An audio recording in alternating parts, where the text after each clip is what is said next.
Bonjour, j'accueille avec plaisir chez Agora Madame Asma Hamoudi, pionnière du rallye Aïcha des Gazelles, vivant elle et sa sœur Zineb Hamoudi de part et d'autre de l'Atlantique, Madame Asma Hamoudi au Canada et Madame Zineb Hamoudi au Maroc. Elles s'élanceront en avril prochain 2026 dans le désert marocain sous les couleurs de Caribou du Sahara, avec le soutien de la minière canadienne Aya Gold and Silver et de l'ambassade du Canada au Maroc. Madame Hamoudi, je vous souhaite la bienvenue chez Agora. Merci, Monsieur Benkelan, merci de l'accueil et bonjour à tous les téléspectateurs. Un plaisir de vous accueillir. Bon, vous faites partie des dames audacieuses. Là, on va parler de vous, mais aussi de votre sœur, parce que vous êtes deux coéquipières, là. Vous êtes dans l'aventure, dans l'audace, mais aussi dans la promotion de ce que c'est que la féminité, j'allais dire la sororité, beaucoup plus, des femmes Oui, originaires du Maroc. Vous avez cheminé pour aboutir à l'idée de participer au rallye Aïcha des Gazelles. Qu'est-ce qui vous a poussé dans un premier temps à penser à cette participation exactement du rallye Aïcha des Gazelles? à vrai dire, au Maroc et peut-être au Canada, on le voit un petit peu, mais pas autant, mais au Maroc, le rallye Aïcha des Gazelles, c'est un événement qui est très, très, très, très connu. Donc on le regardait toujours à la télé et puis pour nous, voilà, on admire ces femmes qui sont en train de faire quelque chose que normalement était réservé que pour les hommes. Et ce qui se passe, c'est que voilà, ça fait à peu près 20 ans moi, que je suis installée au Québec. Je n'ai plus cette proximité que j'aurais pu avoir avec ma sœur quand je vivais là-bas. Et donc, on a un petit peu perdu au fil du temps, au fil de ces années, le lien et les moments précieux qu'on pouvait passer juste toutes les deux ensemble, parce qu'à chaque fois qu'on se retrouvait, bah, c'était avec la frénésie familiale, c'était au gré de quelques petits moments volés par-ci, par-là. Donc, on n'avait plus vraiment eu de moments de complicité juste toutes les deux. Et il y a quelques années, 2, 3 ans, au gré d'une conversation volée en tête-à-tête après avoir parqué les enfants quelque part, je lui ai lancé, je lui ai dit, regarde, on va bientôt avoir 40 ans, à quelques années d'écart, comment est-ce qu'on peut marquer le coup? Et on réfléchissait, on pourrait faire ci, on pourrait faire ça, des aventures, puis j'ai dit, mais pourquoi on ne participerait pas au rallye Aïcha des Gazelles, hein? Mhm. On va arrêter de rêver de voir d'autres femmes le faire à la télé et d'autres femmes, des Françaises surtout, mais des femmes occidentales le faire à la télé. Puis nous, on va aller le faire. Nous, ça reste notre pays. Elle me dit, oh, ben, pourquoi pas? Mais je pense qu'elle ne m'a pas nécessairement pris très au sérieux au début. Mais petit à petit, l'idée, elle a fait vraiment son petit bout de chemin dans nos têtes. Et on a commencé à se dire: «Non, mais il faut vraiment qu'on le fasse. C'est ça qu'il faut qu'on fasse». On a été appuyés par nos familles, on a été très chanceux d'avoir vraiment un réseau de soutien qui a cru en ça aussi. Mon époux nous a pas trop laissé le choix parce qu'il nous a préinscrits, il a payé les frais de préinscription, il a dit: «Allez-y les filles, c'est bon, vous êtes préinscrites, go for it». Et puis après ça, bah, la famille, ils nous ont dit: «Oui, on va le vivre avec vous». On va être les premières femmes dans nos familles, des 2 côtés de nos parents et même nos familles les plus élargies. On va être les premières dans notre connaissance, dans notre entourage à affronter le rallye Aïcha des Gazelles et à aller dans le désert.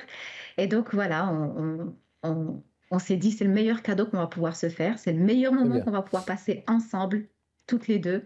Ça va être ça, le rallye» et aussi marquer le coup de la participation de femmes marocaines, de femmes Mhm. canadiennes qui participent pas beaucoup et qu'il faut dire: «Bah, voilà, nous, on est là, on a les 2 drapeaux» et d'autres femmes, en espérant vont pouvoir nous emboîter le pas aussi et suivre. Parfait. Alors, le rallye Aïcha des Gazelles, c'est un événement 100% femmes, hein, faut le dire. Oui, Que représente oui. cette dimension pour vous, Madame Hamoudi, et comment vous vivez le fait que vous faites partie de toutes ces femmes qui viennent du monde entier, hein? Pour Zeynep et moi, à vrai dire, c'était la raison pour laquelle on a choisi cet événement-là. Parce que c'est le seul rallye raid au monde, le rallye Aïcha des Gazelles, qui est 100% féminin. Là, ça va faire 35 ans, hein. Nous allons participer à la 35e édition, une belle édition anniversaire. Un rallye qui est fait par des femmes pour des femmes. Et donc, on l'aborde pas de la même vision nécessairement, la compétition est pas sur Mhm. la même chose. Déjà, c'est pas un rallye de vitesse. Absolument pas. Il n'y a pas de concept d'être le premier arrivé, il n'y a pas de vitesse là-dedans, là, avec peut-être un petit sentiment d'ego, de oh, foncer dans le désert et tout. Non, non, c'est au contraire, c'est vraiment tout ce qui nous caractérise, nous les femmes. C'est un rallye, comme l'appelle le rallye Aïcha des Gazelles sur leur site, ils prônent la sobriété kilométrique. Donc en fait, c'est un Mhm. rallye de navigation et Oui, de cohésion d'équipage. On va faire le moins de kilomètres possible, sans GPS, avec navigation à l'ancienne, boussole, carte, règles et compagnie. Mais voilà, et donc puiser dans les ressources des femmes qui sont très connues pour justement être très système D, très débrouillardes et tout ça. Donc c'est pour ça que enfin, cette dimension pour nous là, ça nous correspondait. Participer à une compétition, à un événement où on aurait vraiment voulu avoir la performance à tout prix, on n'était pas du tout là-dedans. Dans la vie, on nous demande, dans la vie de tous les jours, on nous demande déjà énormément de performance. La société nous exige beaucoup de performance à tous les êtres humains. Là, on était quelque part où on va nous demander de prendre notre temps, évaluer vraiment, naviguer comme il faut, de la manière la plus intelligente, la plus efficace possible. Puis on va rencontrer effectivement des femmes qui viennent de tous les horizons. Là, on va avoir des chefs d'entreprise, on va avoir des femmes au foyer, on va avoir des professeurs, des enseignants, des infirmières, des mécaniciennes, des femmes vraiment de tous les horizons qui ont chacune une histoire qui va être unique, mais on va toutes être unies par cette ambition de nous redécouvrir grâce au rallye Aïcha des Gazelles. Donc c'était ça qui nous interpellait le plus dans ce rallye, spécifiquement 100% femmes. On va pouvoir être nous-mêmes, se comprendre entre nous, puis laisser tomber les masques. et puis c'est un enrichissement mutuel, justement, comme vous disiez là, le Absolument. fait de rencontrer des femmes qui viennent du monde entier. Je veux dire sous la bannière de la compétition, mais pas forcément de la compétition, mais bon, c'est sûr que le meilleur gagne, mais surtout il y a ces relations interpersonnelles hein, qui sont très Il y a de l'entraide intéressantes. énormément. Dans le rallye Exactement. Aïcha des Gazelles, puis on le voit dès maintenant, on a des réunions mensuelles de préparation. On le voit Oui, dès maintenant, il y a une communauté d'entraide incroyable. Le groupe Facebook des Gazelles de 2026, l'adresse courriel des Gazelles de 2026, on se passe des petits tuyaux et tout. Et donc, même, puis on le voit dans plusieurs vidéos pour ceux qui ont suivi le rallye, quand des gazelles se retrouvent bloquées, d'autres gazelles s'arrêtent pour les aider. Donc, il y a cet esprit de compétition, mais il y a surtout l'entraide et la sororité, comme vous avez dit, tout c'est à vraiment fait. le mot parfait. Tout à fait, exactement, parfait. On va faire une pause, mesdames et messieurs. On revient dans les prochaines minutes. J'accueille Madame Asma Hamoudi, qui est pionnière du rallye Aïcha des Gazelles. On se retrouve. On est de retour avec vous, mesdames et messieurs, chez Agora, ici Télévision. Madame Asma Hamoudi est mon invitée de ce jeudi. Elle est la participante du premier équipage canado-marocain du rallye Aïcha des Gazelles. Et comme je l'ai annoncé, c'est une pionnière du rallye Aïcha des Gazelles. Elle est coéquipière avec sa sœur, Madame Zineb Hamoudi. Je vais vous inviter à écouter son intervention à travers ce passage et je vous reviens. Je repense à comment cette idée a vu le jour. On était juste là en train de discuter, elle et moi. Et elle me propose de faire cette aventure-là pour marquer le passage à nos 40 ans. Et je sais qu'elle est sérieuse. Et c'est pas du tout mon style à moi. C'est elle l'aventurière de la famille, c'est elle la fonceuse, c'est elle la courageuse. Alors que moi, en général, les risques, je les évite et je rentre un peu dans le moule. Mais malgré ça, sans aucune hésitation, je dis oui, parce que c'est Asma. Quand j'y repense, je l'aurais pas fait avec quelqu'un d'autre, mais avec Asma. Asma, c'est ma grande sœur, c'est un peu la maman roule, donc avec elle, je me sens complètement en sécurité. Alors de retour avec vous, mesdames et messieurs. Madame Hamoudi, parlons des les caribous du Sahara. Hein.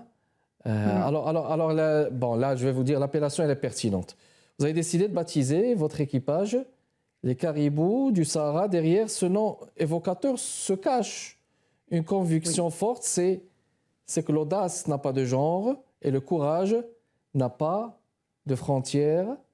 Comment se construit la synergie entre vous et votre sœur, Madame Zineb Hamoudi?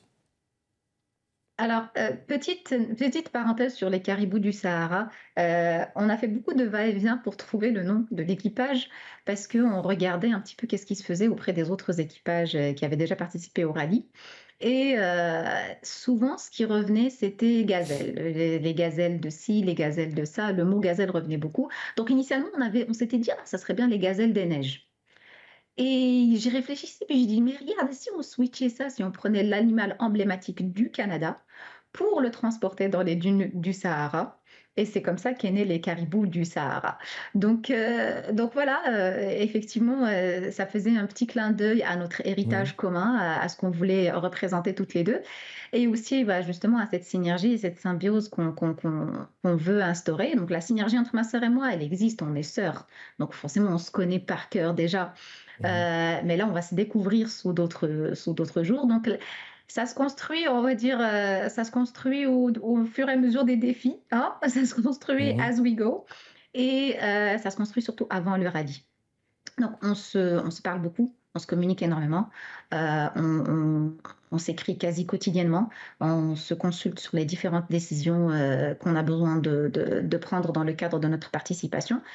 Et des fois, voilà, des fois, on se repose sur certains trucs acquis. Donc, on se connaît par cœur, on connaît les forces de chacune. Donc, on s'est donné des tâches selon les forces que chacune de nous est là.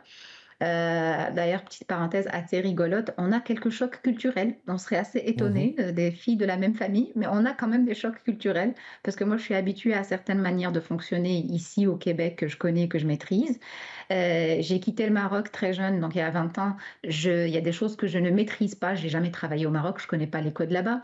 Donc, assez rigolo. J'ai appris grâce à cette expérience qu'au Maroc, tout fonctionne par WhatsApp.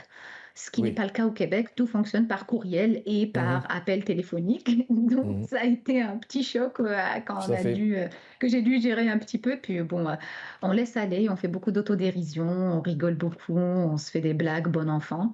Et c'est comme ça qu'on construit un petit peu cette collaboration, cette cohésion d'équipage.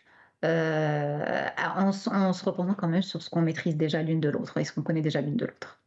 Très bien. Puis, c'est quoi les défis que vous avez rencontrés, par exemple, pour la préparation logistique et les défis que vous prévoyez peut-être, parce qu'il peut y avoir hein, des obstacles, et puis votre rapport à cette gestion du stress ces passages complexes qui vont s'annoncer dans les dunes. Juste nous dire une idée sur cette préparation et justement ces défis de la préparation logistique.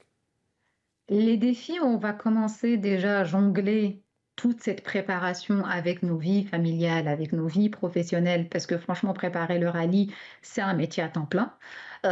Donc, on mange rallye, on dort rallye, c'est matin, midi, soir le rallye. Un grand défi de décalage horaire. Ça a ses avantages, ça a ses inconvénients. Donc, Mhm. oui, notre équipage a 6 heures de plus dans sa journée qu'un être Oui. humain normal qui serait à un seul pays ou l'autre, parce que Zineb commence des choses de son côté. On se briefe sur l'heure du midi ici, qui est genre la fin de journée de travail au Maroc, puis moi je peux continuer. Donc on a quand même une plus longue journée de préparation, etc. Comme je disais, on s'est distribué les tâches, donc on est capable de naviguer ça comme ça. On a eu des gros défis effectivement au tout début, avec des gros moments de doute, de la recherche de sponsors, recherche de commanditaires. Donc on a eu vraiment des encouragements. On a eu Becom Group qui nous avait encouragés, Integrate, Ilir Cyberdéfense qui ont vraiment voulu appuyer notre participation. Mais on a essuyé beaucoup de refus, beaucoup de moments de doute, beaucoup de déceptions. Je vais me permettre, on dit Alhamdoulilah, il n'y a rien qui arrive pour rien. Avant Oui. d'avoir reçu la bénédiction de l'appui de Aya Gold and Silver avec Falcon Mhm. Energy Materials et MX2 Mining qui ont sauté dans l'aventure avec nous sans hésitation, ça nous a enlevé un certain poids de stress pour la Oui. préparation. Mais là, bah voilà, là, on s'attaquait à la partie plus préparation de tout le reste, toute une logistique de stages, de préparation mécanique, de réservation des vols, des hébergements, des stages à aller faire là-bas sur place, apprendre la navigation sans GPS à la carte et à la boussole dans la topographie du désert. Donc, on a quelques stages qui s'en viennent au Maroc, justement, qu'on va aller faire. Euh, On va compter sur ces stages-là pour construire les codes qui vont nous permettre de gérer mieux le stress. Donc, on se dit qu'il y a des choses de base, voilà, communiquer, communiquer, communiquer. Je vais le marteler, c'est cliché, mais voilà, juste communiquer, respirer profondément, Mhm. regarder chaque action voilà, devant un problème, devant un enlisement, devant une courbe, une crête difficile dans le désert ou sur la dune, bah, y aller par micro-action. C'est quoi la prochaine action? Pas comment on se sort de la dune, mais c'est quoi la prochaine micro-action qu'il faut qu'on apporte? Et puis, voilà, essayer d'accepter les moments aussi de découragement, des moments de fou rire pour Oui, laisser passer un petit peu la grosse pression, se rappeler qu'on a choisi de se retrouver dans ce pétrin quand oui, on a décidé d'embarquer dans le rallye très Aïcha des bien, Gazelles, que, voilà, que ça a été un choix éclairé et qu'on va en sortir plus grandi. Donc c'est parfait. ça qu'on espère faire justement. Excellent. Alors encore une pause, mesdames et messieurs, et on revient dans les prochaines minutes. Asma Hammoudi, c'est mon invité de ce jeudi qui est participant du premier équipage canado-marocain du rallye Aïcha des Gazelles. On vous revient. De retour avec vous, mesdames et messieurs, chez Agora. Madame Asma Hammoudi, bon, on parle d'une participante du premier équipage canado-marocain du rallye Aïcha des Gazelles. Bon, ils sont coéquipiers. Il y a elle et sa sœur, Madame Zineb Hammoudi. C'est la famille Hammoudi, là. Là, on va le dire comme ça, exactement. Les sœurs Hamoudi. Ou les sœurs Hammoudi, là, donc, qui ont un audace, c'est un quoi permettez-moi de citer cette phrase-là, elle fait partie, c'est votre pensée, là. Nous nous sommes donnés pour mission de propulser l'audace féminin, surtout marocain et canadien, et de briser les préjugés en prouvant à nous et à tout le monde, par exemple, réel, que les femmes sont pleinement ou ont pleinement leur place dans tous les domaines, y compris ceux traditionnellement perçus comme masculins. Alors là, c'est déjà un objectif, un mandat. À quel point pensez-vous que ce rallye, justement, contribue à briser certains stéréotypes de genre? Euh, le rallye dans toute sa dimension. Dès son organisation, il a été organisé par une femme, pour les femmes. Et jusqu'à sa réalisation et jusqu'à toutes les femmes qui y ont participé de tous les horizons, un rallye comme ça est clairement un moyen pour les petites filles. Donc, comme je vous disais, hein, c'est parti de, même ma sœur et moi, on voyait ça à la télé, on regardait ça à la télé et on se disait, waouh, on était juste admirative. Et Mhm, aujourd'hui, des fois, il faut qu'on se pince pour se dire, hey, on est inscrites nous aussi, on sera là-bas en avril 2026, là, ça va être nous, ces femmes que mhm. d'autres petites filles vont regarder à la télé, elles vont les Exact. regarder dans des circonstances très difficiles, faire face à des défis énormes. Et bien, par la bande, il faut dire que ça va casser le stéréotype de voir aussi des femmes marocaines professionnelles qui ont des carrières, qui ont des vies à côté aussi, qui ont des familles, qui ont des enfants et qui peuvent aussi s'arranger et prendre le temps pour pouvoir faire des choses comme ça, pour pouvoir pas juste rêver, mais réaliser un rêve dans un domaine comme les sports Oui. automobiles, qui est très, Mhm. très masculin. Et si vous me permettez, il y a aussi le fait, moi je travaille dans la cybersécurité, qui est un domaine très Oui. masculin. Ma sœur, elle est en marketing dans un cimenterie, donc un domaine aussi très masculin. Et puis on est sponsorisé par Aya Gold and Silver, les mines, Mhm. c'est très masculin. Et pourtant, dans tous ces domaines, nous on croise plein de femmes formidables, fantastiques, inspirantes. Donc, on espère que voilà, tout ça, ça va être porté dans le flambeau de l'équipage des Caribous du Sahara, des sœurs Hamoudi, Mhm. pour que plein d'autres petites filles après là puissent se dire nous aussi on est capable d'aller et puis on peut le faire si on veut le faire, si on se décide à le faire, we put our head to it, c'est bon, on peut le faire. Donc voilà, c'est ça, un objectif à atteindre. Là, on va parler du désert, là, parce que ça va être dans le Sahara, là, le Sahara marocain. Alors, le désert a une symbolique forte, justement, le désert du Maroc. Que représente-t-il pour vous, Madame Hamoudi? Le désert, pour nous, c'est le berceau, c'est l'origine de tout. Le Sahara, c'est l'âme du Maroc. Je ne l'ai pas dit plus tôt, mais on a choisi les caribous du Sahara, pas les caribous du désert. Parce que pour nous, le Sahara, c'est l'âme du Maroc. C'est un lieu d'une immense beauté, sans aucun compromis. Souvent, quand on y pense, on va y penser comme une immensité, un vide à perte de vue. Nous, c'est pas comme ça qu'on le perçoit. Nous, quand on pense au désert, vous savez, nous, on est encore de la génération au Maroc où Mhm. les mariages comportaient le fameux changement de tenue de la mariée cette fois. Et parmi ces changements de tenue, il y avait la tenue sahraoui.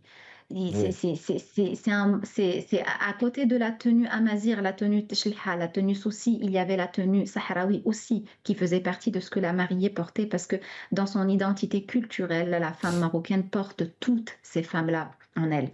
Donc, nous, quand on pense au Sahara, on pense à l'élégance des femmes sahraouis dans leur mlehfa, on pense au thé super concentré qu'on prend son temps pour faire comme il faut, on pense aux différents poèmes hassani très, très éloquents, très gracieux, on pense aux différents peuples nomades avec leur résilience et incroyable qui sont capables de traverser une topographie différente et riche.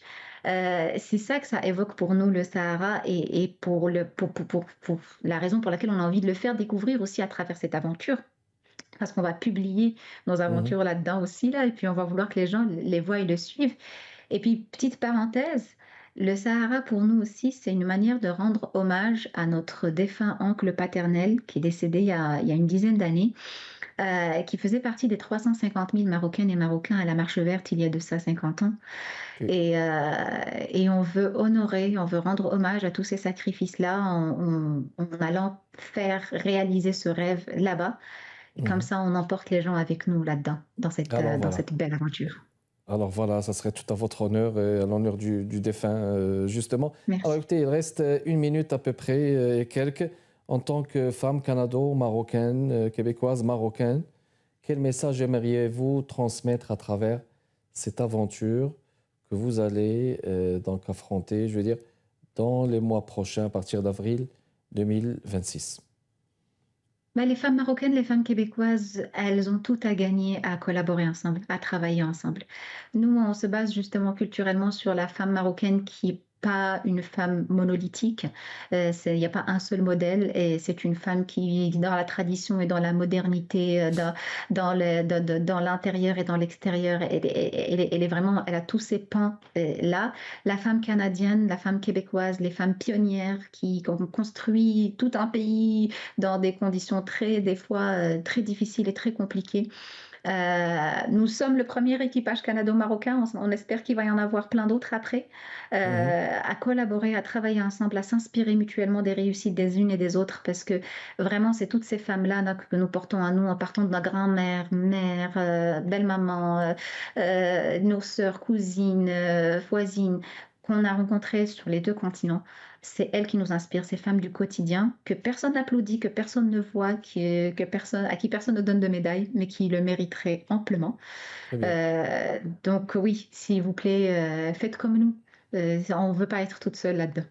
Très bien, merci beaucoup, Madame Asma Hamoudi, pionnière du rallye achat des gazelles. Et puis, il faut le dire, hein, participant du premier équipage canado-marocain avec votre sœur là, du rallye Aïcha des gazelles, d'avoir répondu à notre invitation. On vous souhaite beaucoup de succès dans ce qui s'en vient, une très belle continuation. Merci pour votre continuel intérêt, mesdames et messieurs. Kamal Benkiran avec vous. Prochain rendez-vous jeudi à 15h30, toujours chez Agora ici Télévision. Portez-vous bien.